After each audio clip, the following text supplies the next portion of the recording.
Seiring dengan perkembangan teknologi informasi dan komunikasi yang semakin pesat, kebutuhan akan suatu konsep dan mekanisme belajar mengajar pada satuan pendidikan berbasis IT tidak terelakkan lagi.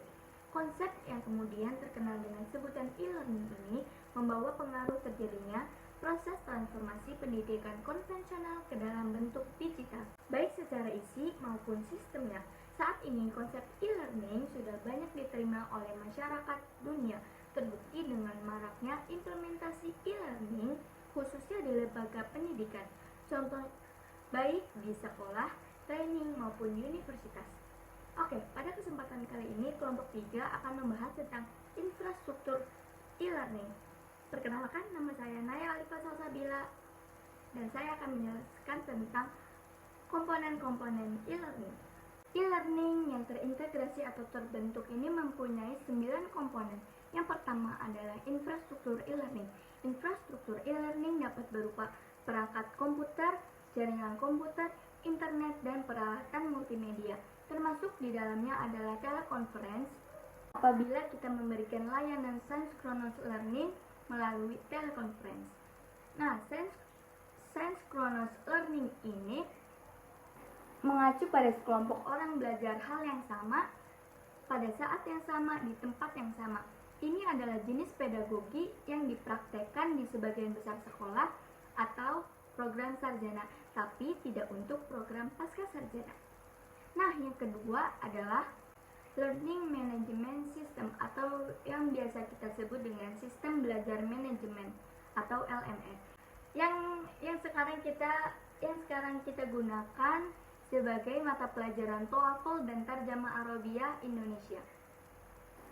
Nah, LMS adalah sistem perangkat lunak yang memvirtualisasi proses belajar mengajar konvensional, bagaimana manajemen kelas, pembuatan materi, konten, forum diskusi, dan sistem penilaian rapor, sistem ujian online, dan segala fitur yang berhubungan dengan manajemen proses belajar mengajar. LMS merupakan platform untuk mengembangkan e-learning karena mempunyai banyak fungsi yang tidak terbatas. Nah, fitur LMS ini terdiri dari yang pertama adalah manajemen siswa dan kompetensi, yang kedua manajemen dan distribusi materi, yang ketiga adalah manajemen sumber daya, yang keempat adalah manajemen program, yang kelima adalah manajemen data, dan yang keenam adalah anggaran. Nah, komponen yang ketiga adalah Knowledge Management System atau yang biasa kita sebut dengan Sistem Manajemen Pengetahuan. Nah, KMS ini digunakan untuk merekam dan menyimpan knowledge atau pengetahuan baik formal maupun informal berdasarkan pengalaman, kedalaman bentuk digital untuk memudahkan akses bagi para pengguna tergantung tingkat otorisasi masing-masing. Yang keempat ada Learning Content Management System atau yang biasa kita sebut dengan Sistem Belajar Manajemen Konten. LCMS ini memungkinkan train atau pelatih, dosen, dan instruktur untuk membuat dan mengembangkan materi e-learning atau konten sendiri dengan mudah walaupun mereka tidak menguasai pemrograman komputer. Yang kelima ada Electronic Library atau yang biasa kita sebut dengan perpustakaan elektronik. Library ini merupakan layanan IT terintegrasi untuk manajemen perpustakaan digital. Yang keenam ada Mobile Learning atau yang biasa kita sebut dengan pembelajaran memakai ponsel. Mobile Learning ini menambah kegunaan sistem e-learning meliputi konten, sarana pengembangan konten, dan ponsel pelacakan sistem. Yang ketujuh ada e-content development atau yang biasa kita sebut dengan elektronik pengembangan materi. E-content ini merupakan bagian penting dari proses e-learning yang memainkan peranan utama. E-content ini juga memungkinkan pengguna untuk mengembangkan konten yang secara virtual, menarik, dan interaktif. Media e-content dapat berupa format CD maupun format standar e-content. Yang kedelapan adalah Social Learning Network. LMS yang telah lama digunakan ini dan telah menjadi aplikasi yang banyak peminatnya. Namun LMS juga memiliki beberapa kekurangan, diantaranya yaitu data penyesuaian, fleksibilitas, dan hubungan sosial. Oleh karena itu, seiring dengan perkembangan zaman atau teknologi, muncul aplikasi baru yang dinamakan dengan Social Learning Network.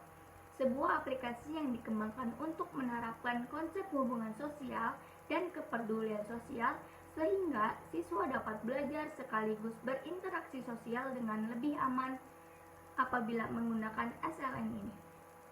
Yang terakhir adalah Edmodo sebagai salah satu contoh aplikasi social learning network.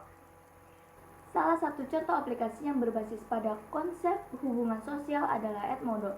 Edmodo merupakan salah satu media aplikasi yang digunakan untuk bersosialisasi secara daring. Edmodo menggabungkan fitur-fitur dari LMS dan SLN menjadi suatu media pembelajaran yang lebih menarik dan mudah digunakan. Assalamualaikum warahmatullahi wabarakatuh.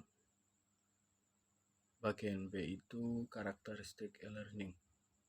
Ada 6 karakteristik e-learning. Yang pertama yaitu memanfaatkan jasa teknologi elektronik atau informasi dan komunikasi, yang mana guru dan siswa atau siswa sama siswa atau guru sama guru dapat berkomunikasi dengan baik tanpa ada batasan hal-hal yang membatasi. Kemudian karakteristik yang kedua yaitu memanfaatkan keunggulan komputer. Keunggulan komputer seperti digital media dan komputer network.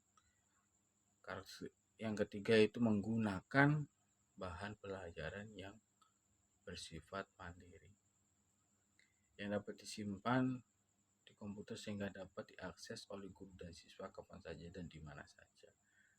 Kemudian karakteristik yang keempat yaitu memanfaatkan jadwal pembelajaran, jadwal kurikulum, hasil kemajuan belajar, dan hal-hal yang berkaitan dengan administrasi pendidikan yang dapat dilihat setiap saat di komputer atau melalui komputer.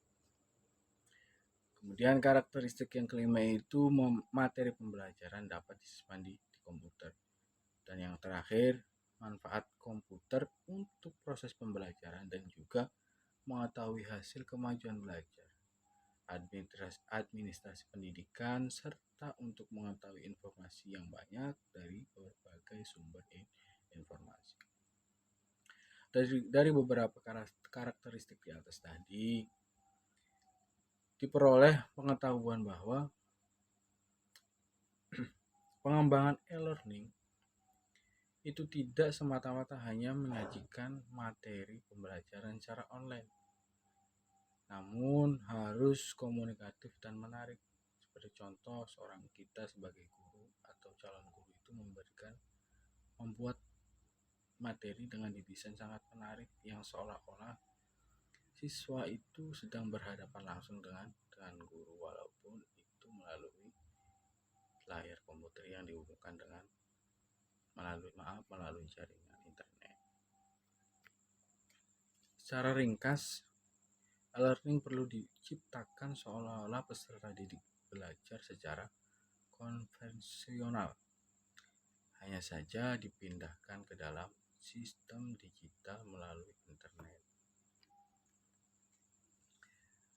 Karena itu, e-learning perlu mengadaptasi unsur-unsur yang biasa dilakukan dalam sistem pembelajaran konvensional. Misalnya, dimulai dari perumusan, tujuan yang operasional dan dapat diukur. Ada apersepsi atau pretest yang dapat membagikan motivasi atau menggunakan bahasa yang komunikatif, uraian materi yang jelas, contoh-contoh yang konkret, problem solving, atau tanya jawab, diskusi, dan post-test.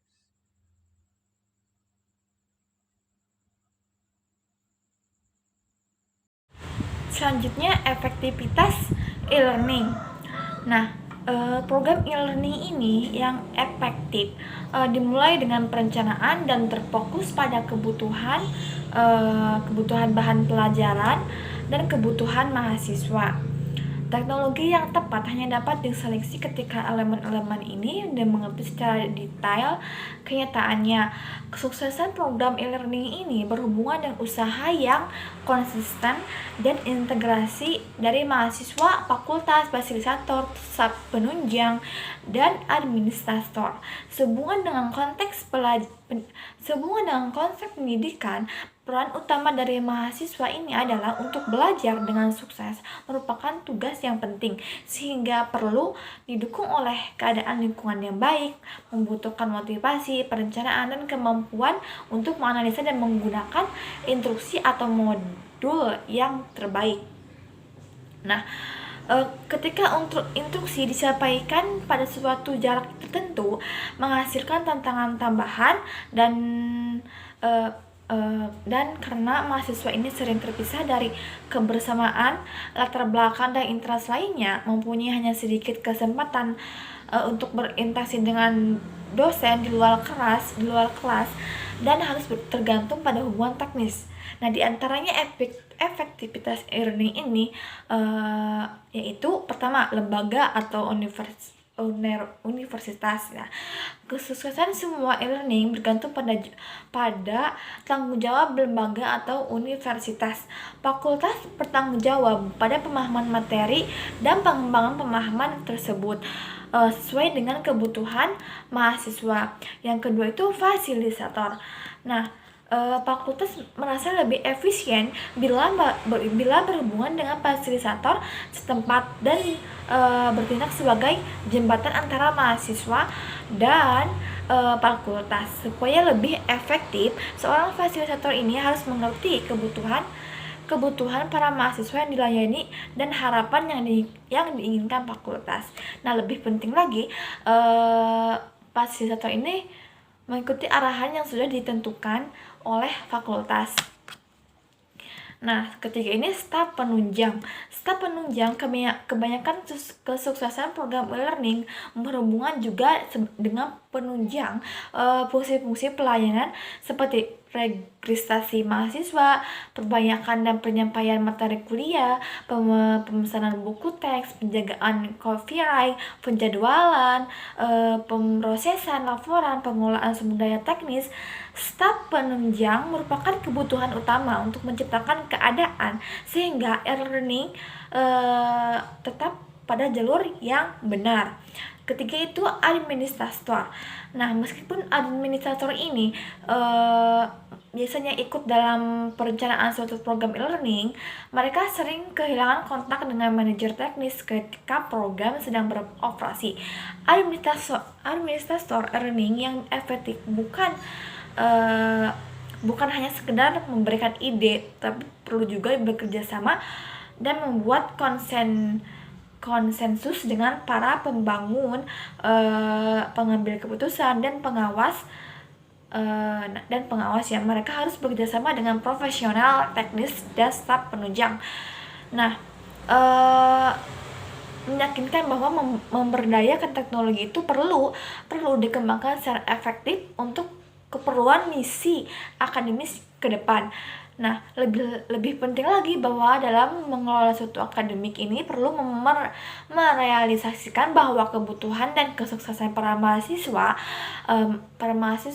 learning itu merupakan tanggung jawab utama.